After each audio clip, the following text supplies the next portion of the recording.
The Pancake Breakfast has been going on for 60 years this year, and the Amity Valley Women's Club has done it for 58 years, and the Volunteer Fire Department in Amity has done it for 2. This is our 2nd year.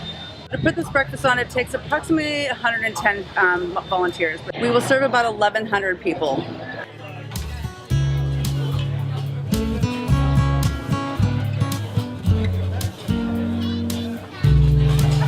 These are regulars. You want regular or you want blueberry? People come from all over as well. We have our antique car show, and so there's people that come from all over the state for that as well.